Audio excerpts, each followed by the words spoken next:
Welcome, folks. Thanks so much for joining us today. Welcome to the Strategy and Leadership Podcast. My name is Anthony Taylor. I'm very grateful to be joined for a second time with Dr. Gleb Tsipursky, who is the CEO of Disaster Avoidance Experts. Gleb, how are you today? I'm doing great, Anthony. Thank you again for inviting me for the second time. Oh, I'm so excited. I love watching you work. I love hearing you work. I love all the stuff you talk about because it's funny. I find myself in the day to day when I think about if I'm going to make a bad decision. I'm like, what would Gleb say about this if Oh, I'm that's going with nice. my gut? So, You can get a bracelet WGD. yeah, I think we'll have to. But so if everybody doesn't know what I'm talking about, maybe you can tell people a little bit about you, a little bit about your books, and what keeps you busy these days, and we'll get into our conversation for today. Happy to. My expertise is in decision making, like you said. Specifically, I've spent over 20 years consulting, coaching, and training folks on how to make good decisions. And the research shows that we make bad decisions when we follow our gut intuitions, which is what, like you said, people are typically advised to do. Go to your gut, trust your heart, follow your intuitions, especially in the biggest strategic decisions that companies face. There's a lot of research showing that leaders typically make the biggest decisions they use their gut the most. They ignore data, they ignore the kind of fallacious tendencies that we tend to fall into called cognitive biases, and they go with their gut. They follow their intuitions, and that's a big problem. There's a number of set of strategies that I talk about that you use to make good decisions and to manage risks. And specifically, my expertise is in cognitive biases, which you might have heard the term. It's about how our mind goes wrong. So I'm an expert in behavioral science and cognitive neuroscience, looking at how our mind causes us to make bad decisions. And so that's what I do. I spend my time writing about this topic, consulting with companies, coaching folks, training folks. My most popular book is called Never Go With Your Gut, How Pioneering Leaders Make the Best Decisions and Avoid Business Disasters. So that's published by Career Press, and it's available in audiobook, in physical book, in ebook, Amazon, Barnes& Noble, wherever you get your books. And I have other books as well.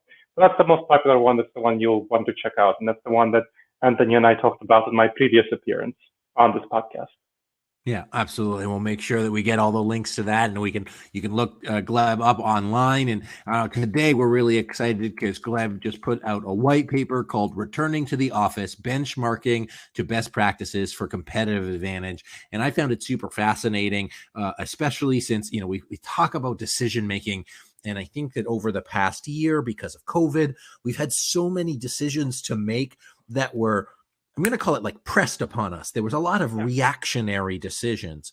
And now in spring 2021, as we start to see the world coming to a new normal, there's going to be a whole slew of other decisions. Mainly, how are we going to structure work? How are we going to sort of grow our businesses? How are we going to move forward in our organizations? And Gleb has outlined some research done by Microsoft, by HBR, by Slack, among others, to talk about their future and how they're making decisions, but also, and what I really like about his perspective is how cognitive biases tie into that, and then combining all of that for a competitive advantage. So Gleb, anything that you want to add there in terms of a summary or overview of the white paper before I get into some questions for you?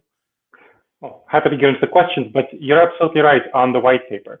And what the research shows is that our future should really be hybrid. The hybrid workforce with some remote only options.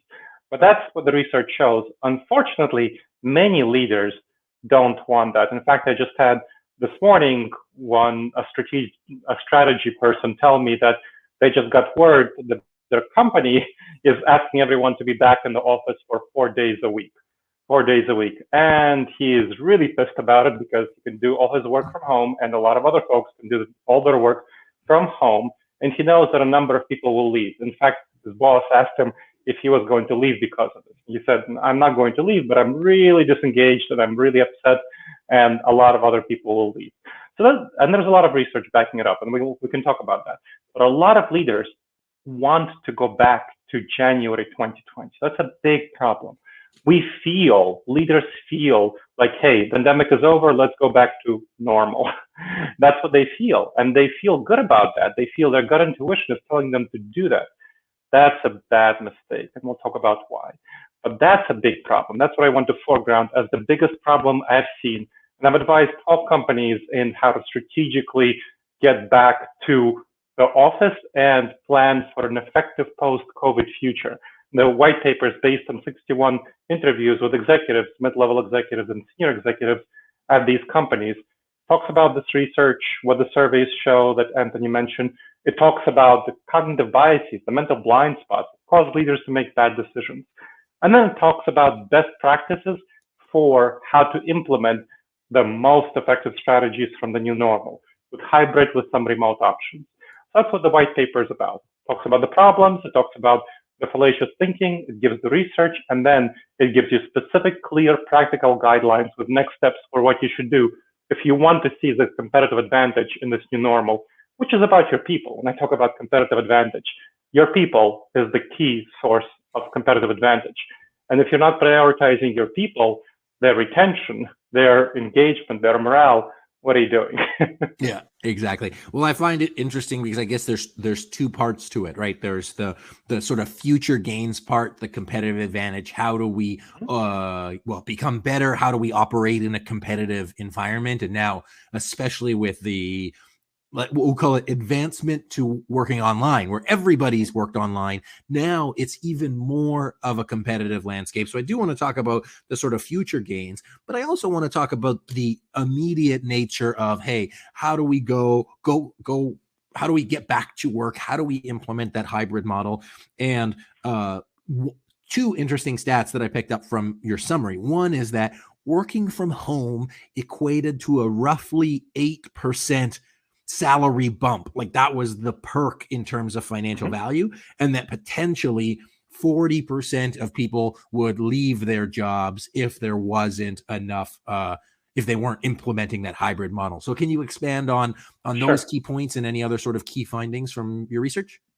Yes, so I'll highlight those points and then one more. The 40 to 50, the 40% is the bottom in surveys. So when you look at surveys, from all the surveys, I looked at 8 very well done in-depth surveys that kind of were from Slack, Microsoft Teams, Harvard Business Review, Harvard Business School, and a number of other surveys with many, many respondents. And they show that at the lowest level, 40% of employees will leave if they're not given substantial remote options after the pandemic ends, as they come back to the office. At the higher response bound, it's something like 58% of employees intend to leave their employer if they're not given that option. So that's a pretty big number. At least 2/5 of your employees intend to leave. And this is part of what's called the Great Resignation. Now, you might have heard of this term. It's been popular in the news recently. Bloomberg has been publishing articles. Others have been publishing articles about this. That many folks were worried about leaving their jobs during the pandemic. Naturally so, hard to find a new job effectively. Now, what the situation as it is right now, they are looking to find a new job. They are looking to find a new job if they are disengaged from their current company. So there's a huge wave of resignations that's coming up. And there's so many companies that are looking for workers to ramp up their post-pandemic normal, this recruitment surge. So you have the resignation, the Great Resignation combined with the recruitment surge. There's wonderful opportunities for people to find jobs that they like. And that is why you see a number of companies that intended to have their employees go back to the office pretty much full time, being forced to roll back their policies. So for example, Google, and I'm talking about Google, major tech company, initially intended to have their employees go back to the office full time except for 14 days per year. So they said, well, 14 days per year you can work remotely, all the rest of the time you're back in the office. That was their intention. That's what they talked about, February, March, April. Now, only in the recent couple of weeks, they said, well, now we're changing our mind. Employees can come back to the office for 2 to 3 days a week, and we'll have 20% of our team working remotely full time. You know why they did that? From my sources inside Google, from my contacts, it's because they had a bunch of people leave Google because of this, and very many people were intending to leave Google because of this. Because the vast majority of your work as a tech worker you can do remotely, and so that's an example of this retention problem. And the same is happening in many other companies. So that's about retention. The 8% figure. What that comes from is research on how much of their salary employees would be willing to give up to work remotely, a substantial amount of their time. Doesn't mean all the time, but for a substantial hybrid model, at least half their time, that's how much of their salary they'd be willing to give up. Imagine that, 8% of the salary. How many, what's your profit margin for your company? How much better would it be if your profit margin was 8% higher? Now, and that is not simply not 8%, this is the top line number. So your revenue, how much better would it be if your costs were 8% lower on labor? That's how much people are willing to take less if they have substantial remote work options. So you definitely want to be thinking about this in salary negotiations and recruitment. So many companies are doing recruitment right now, and employees are willing to take jobs at an 8% lower salary on average if this allows them to work remotely. So that's the second number that I want to give you. And the third number is productivity. Extensive research shows that employees are substantially more productive, from 10 to 14% more productive. So there was a research, for example, that employees worked 26 hours more per month if they work remotely. Other sort of research showing that employees are on average 10 to 14% more productive when they work remotely. And this makes sense. You don't have to go on the commute. You don't waste your time with that. You don't waste your time with various interruptions. You have more flexibility, and you can work during times that are more in flow with your energy. So when you look at the neuroscience of how our brain works, our brain has different energy levels throughout the day. And this is not woo, this is clearly research-based information that we have. Some of us are more morning people. Some of us are more afternoon people. And there's different things that happen in our mind that cause us to have more energy at different parts of the day. So if we can align our work more with how we feel and how much our energy we have, then we can be much more productive and effective in our work. So those are the three things that I want you to know from the surveys on product and other research. This is not only surveys, this is research. For example, Microsoft did research using LinkedIn, data points on job recruitment, all that sort of stuff. Microsoft Teams information on Slack also on how much time people were spending on Microsoft Teams and Slack. This is not simply survey research, this is research using extensive data. Yeah, absolutely. Well, I find it interesting as we talk about the implications. So for HR managers, if you're an HR manager on the call, you know who you are, looking at these things and saying, hey, how do we, air quotes, restructure how we do this? And I think that there's sort of a push-pull that you were pointing to, Gleb. There's like the individuals, how they work. And one of the things that came out of the research is like the team-led choice. Yes. And so the team-led choice we can unpack with, you're going to listen to the team as you develop into these hybrid options, whether it's 1, 2, 3, 4, 5, 6, 7 days or no days online, asking the team. And then there's sort of the, what do you do with that information, and making, like, structuring the workforce. So how do you structure the workforce, including, what you're using your physical space for? So I found it interesting, that dynamic that hiring managers, CEOs, anybody having to do with structuring have to do that pull between what their employees want and then the push of how they want to structure their workforce and strategy. What are your thoughts on how to practically, guide that forward or move that process forward? Yeah, I think this is a very important question that you bring up.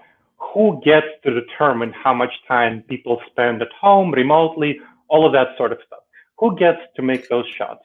When you look at the research on best practices and what works most effectively for companies, it's not when the CEO says, this is how much time each employee has to spend at home and has to spend in the office and how much at home. Neither is it when employees are just given a free-for-all saying, you do what you want, you do you, and we'll do what we'll do, we'll make do. The best approach is when you have a broad set of guidelines from the top. The best practice is to have employees work something like at least 1 day a week in the office for most employees, no more than 3 days in the office for the vast majority of employees. 1 to 2 days is good, something like that. 3 days if they need to, but you don't want to do much. You don't want to do more than that. And then give those broad guidelines to the teams, to individual teams of the team leaders, the lower level supervisors of your rank and file employees. So team leaders of each team, the 4 to 8 people teams that you have or whatever. So then each team with each supervisor gets to determine how it functions, how much time they spend in the office and how much time they spend at home. Some teams will decide to go fully remotely. And by fully remotely, I mean coming in once a quarter for a team building / strategic retreat in the office, and otherwise, a couple of days, otherwise fully remotely, totally remotely. Some teams will decide to do that, and that works for them. They don't need to, especially for teams that don't need to do much collaboration. The teams that are much more individually oriented and just have a supervisor, do their own production, they might decide to do remotely. And many teams and companies where I work, they have something like 10 to 30% of their workforce going fully remote, for which I advise. And that's very much in line with best practices. Then the large majority of your workforce, 60 to 70%, will be coming in 1 to 3 days a week. And the team leader, together, of course, in consultation with the team, should determine that. The team leader should be encouraged to let team members who really want to do remote, to let them do that. If there's some reason why they really can't, then that can be worked out. Maybe they can move to a different team or something like that. But the team leader should be the one who determines that. And then once you have team leaders determining that, you make an overall evaluation of the usage of your office space. Gather information from all the team leaders. How much time will they be coming in? If they're going to be fully remotely, if they're going to be 1 day, 2 days, 3 days. And then you will see, okay, this is how much time employees will spend on average. Maybe you'll find that on average, employees will spend 2 days in the office. And then you ask team leaders to stagger the amount of time that they spend. Each employee should come in, of course, on the days that their team comes in. So if you're coming in 2 days a week, then you should come in on the same days that your team comes in. And so you have people coming in, let's say, Mondays and Wednesdays, other people coming in on Tuesdays and Fridays, stagger them throughout the week. And then you'll get your usage of your office space. Now, once you know that, you can cut down your office space. You probably have something like 10 to 30% of your office space is obligatory. You can't cut it down unless you go fully remotely, which is also an option. But if you don't go fully remotely, you have 10 to 30% of your office space that's obligatory, various offices and whatnot that you can't give up. The rest of it depends on how many people you have coming in. So if you have, on average, 20% of your office space obligatory, 80% of it depends on occupancy. So if you have people coming in on average 2 days a week, then you have 60% less occupancy than you did before. So you can cut down that office space very nicely. So you can cut it down from your previous 100% usage to, let's say, 45% of your previous office space. And you give up so many costs with the office space, not simply real estate, but various office-based services ranging from security to janitorial, office-based products like commercial copiers and so on. So that's the next step. You give those up and you rearrange, manage things. You also want to make sure to secure some room in a work flow, something like WeWork or something, one of these workspace companies, so that you can have overflow space. That's the next step that you want to do. And that's the revising the office space. And there are 3 more things that we can talk about, but I just want to highlight those. 3 things that you want to be thinking about. Changing your performance evaluation structure. That's very important. Then adapting your culture, including DEI concerns, diversity, equity, inclusion, and then training your workforce for this hybrid space. So those are 3 fundamental considerations that I talk about in the white paper, and we can talk about that if you'd like to, Anthony. Yeah, I actually wanted to just expand on something because, especially on the office space, and I know that we've got a lot of people in healthcare, and I know it's maybe not specifically listed inside the white paper, but I don't know if you've seen any sort of, any lessons learned from either clients or partners in the healthcare space, because many of them, it's not an optional thing. Like some of them, they have to be on the front lines. They have to manage that. They have staff in there. How have you seen them put those changes in place? And I also want to get to the psychological nature of all of these changes. But before I do that, what have you seen in specifically the healthcare industries, if anything? Yeah, I've worked with a couple of healthcare companies, and what they did is looked at who can come and do their work only from inside their operations, essential employees and whatnot. But they have plenty of employees who can do their work from home. I mean, IT people, they can do the large majority of their work from home. Accounting, various back office stuff, they can do the large majority of their work from home. Also, given the rise of telehealth, a number of people can do a lot of these appointments from home. Now, I've had much more telehealth appointments, right? Why do I need to come in and see my doctor if that's not something that is a good use of my time for my routine checkup, right? I can just go in and do a blood exam if I need to. Also, for various mental health appointments, a lot of that has been transitioning online, and that frees up a lot of space that you don't have to rent, that you don't have to use up, that you can save costs on. And that's kind of the future for you. And the people that will help you with retention and employee engagement and morale of those people who you can have working from home. So that's going to be really important for you to orient toward the future. In healthcare, absolutely. It is absolutely viable. I've worked with a couple of companies, including in the hospital, that have been definitely cutting down their office space. And they've been, one hospital decided to not finish a new wing, but they were previously thinking of completing because they're seeing, okay, well, they're not really going to use this office space, they won't really need that. And so that's definitely something that you really got to be thinking about. Why use up space when you need to? What's going to be the future? Healthcare has, comparatively speaking, competitive pricing, pretty low profit margins when you're competing with other healthcare, whether you're a hospital, whether you're a doctor's office, whatever you're doing in biotech, less so biotech, but healthcare settings, you're pretty competitive and you're competing with a number of people. Your profit margins are not that great.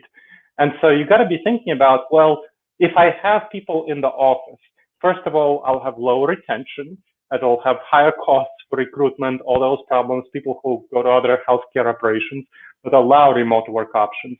And I'll have higher costs for all this office space and office-based products and services that I don't need. Why would you do that to yourself? Why would you shoot yourself in the foot that way? So this is definitely very relevant to healthcare. And again, one of the things I talk about in the white paper is how you restructure your office space. Not simply give it up, but you have to restructure it for being much more collaborative. Giving up many individual office spaces because people will be coming in, 1 to 2 to 3 days a week. So hopefully 1 to 2 days a week.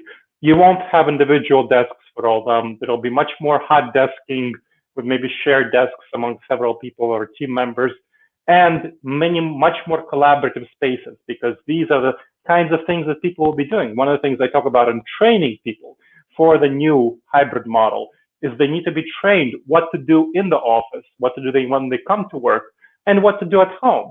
Because in the office, they'll be doing much, much more collaborative work. At home, they'll be doing their individual tasks. It's mostly better to do collaborative tasks together and mostly better to do individual tasks at home. So you got to be thinking about that as well. How do you restructure your office space effectively? Yeah, absolutely. So I do want to get into the idea of, or not the concept, but the how to use this to create a sustainable competitive advantage, because I think that's an important part, just as because we've got a limited amount of time. But before we do that, I think there's an important consideration. We've talked, and you've talked about all of these, different things we can put in place, the why, the how, all of that stuff. But I think that there's an intrinsic resistance to change, because the urgency now of having to change is gone. Now everything is a degree of optional. So, what are some of the challenges, and maybe you can answer this in like 4 minutes or less, what are some of the challenges that managers might face as going through these decisions, especially when it's like, well, it's been this way for such a long time, or we had a plan that was 4 years old and now that was 2 years ago, we need to stick with the plan. how do you manage that? Maybe it's not a sunk cost fallacy, but the psychological nature of implementing these new changes in this new way of hybrid work. Well, you mentioned the sunk cost fallacy, and you want to be thinking about the kind of cognitive biases that are associated with bad decisions. One of the most fundamental ones I identify in the white paper is called the status quo bias. The status quo bias refers to the fact that when we are anchored to a certain way of doing things, when we are used to a certain way of doing things, and especially managers have a lot of experience and leadership authority, we tend to stick with it. We tend to prefer it. We tend to like it, even though it doesn't serve us well going forward. This is a big problem for effective collaboration, for effective engagement and recruitment of your people when you are attached, or your leadership team is attached to a certain status quo. And they're not thinking about the future. When you look at companies, great companies, the ones that really are great, they're the ones who are constantly looking for threats and constantly trying to seize opportunities. And they realize that they're in the middle of disruption all the time. Disruptive cycles are coming faster and faster. We had the 2008-2009 fiscal crisis. We had the rise of the smartphone. We have obviously the pandemic. What's going to be the next disruption? It's really around the corner. And if you're not and of course, the hybrid future is the much more remote virtual future is a disruptive force. So people are thinking they can go back to normal, but they can't. They're going to be left behind. They're not going, the competitive advantage will be seized by those who are actually going forward and looking at the future. And here's another cognitive bias that is really important here called hyperbolic discounting. We tend to be very short-term oriented, and we tend to discount the importance of the long-term future. So when we are thinking of going back to the office, we're naturally, intuitively, not simply tied to the status quo, but we're looking toward the short term. It's comfortable. It's comforting. It feels good to us, to our gut reactions, going with our gut. Again, this is very important. Going with our gut, it feels very comforting to try to go back to the office of January 2020, this short-term orientation. But that's not the office of the future. That's not where the future is. If you think of where the office in the future is, it's very much a hybrid/remote model. That is the office of the future. That is where you're having good recruitment, even more importantly, good retention, high engagement of your workforce, high productivity, morale, all of that sort of stuff, which is the essence of a competitive advantage. All of that, what I'm talking about, retention, recruitment, morale, engagement, productivity, your people, that is the essence of your competitive advantage. And if you're not thinking about that office of the future, if your leadership team is not thinking about the office of the future, you are giving up the competitive advantage to your competitors, and you don't want to do that. Yeah. And I think it's really interesting when we think about, I know some people mainly are inwardly focused versus looking at competitive advantage external. But again, going back to that initial point, is that competition for talent is pervasive. You could be in tech and lose somebody to healthcare. You could lose somebody to healthcare to restaurant work.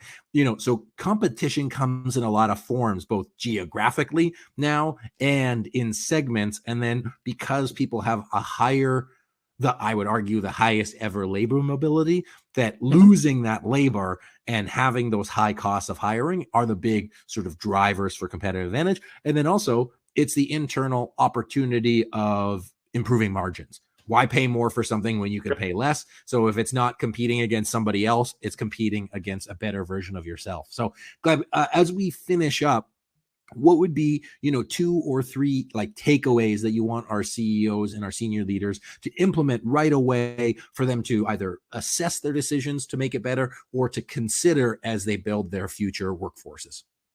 One of the biggest problems I've seen is not sufficient surveys of your workforce, where leaders tend to avoid surveying their workforce because they don't want to get information that they don't want to hear. And that's called the false consensus effect, where leaders think, okay, I know what my workforce wants. I will just do what I think the workforce will want to do. So you're having you're falsely believing that you know what other people want who are on your team. That is not the case. That is a bad mental pattern. So you want to really thoroughly survey your workforce and have them use the questions that are in the white paper, which of course will be linked in the show notes. Use the questions in the white paper from the surveys to get information from your workforce on what they care about, what they want to orient to, because as Anthony very rightly mentioned, the competition for talent is the most important competition we're having right now. The Great Resignation compared with the recruitment surge is going to be a big, big blow for companies that aren't forward-looking, aren't looking for that competitive advantage, and aren't thinking about the office of the future. So I want you to survey your workers very well.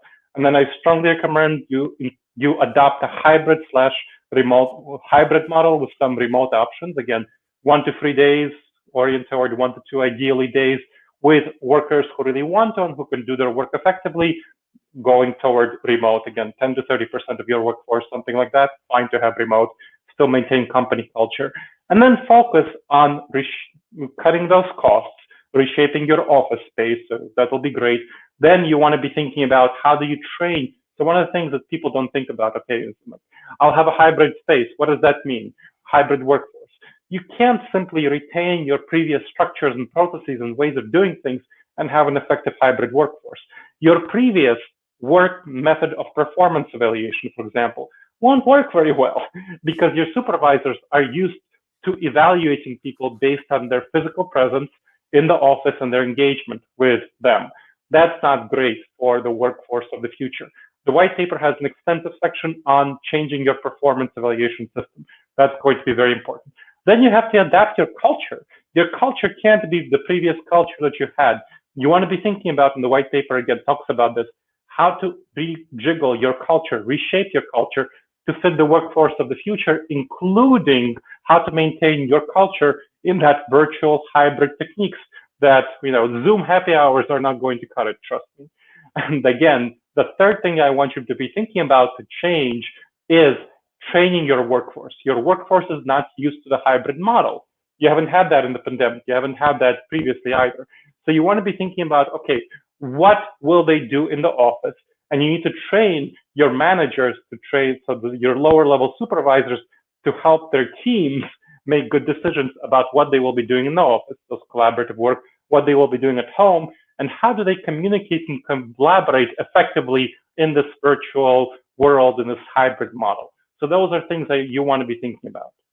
Yeah, absolutely. So I challenge all of our listeners to start thinking about that.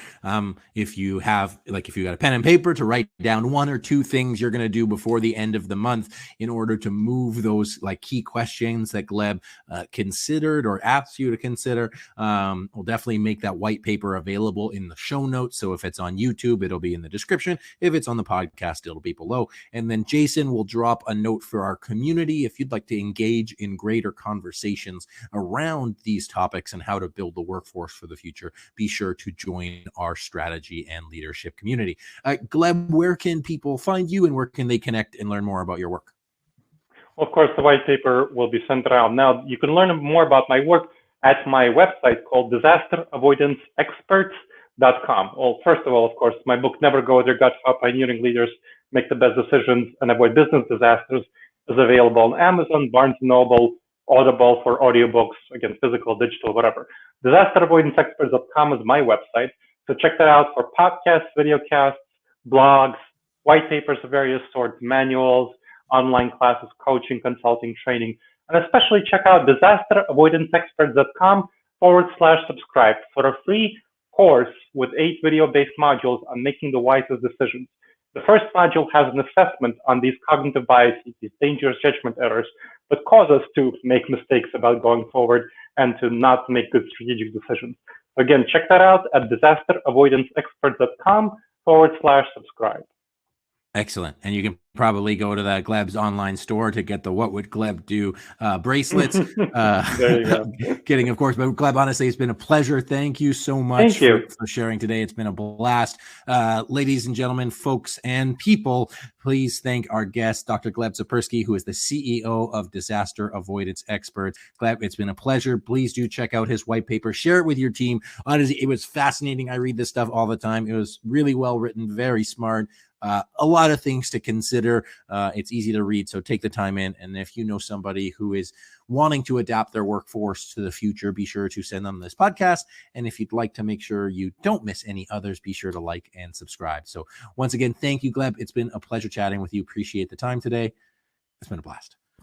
Ladies and gentlemen, my name is Anthony Taylor. My guest today, Gleb Tsipursky. This has been the Strategy and Leadership Podcast. Thanks very much for joining us, and we'll see you next time.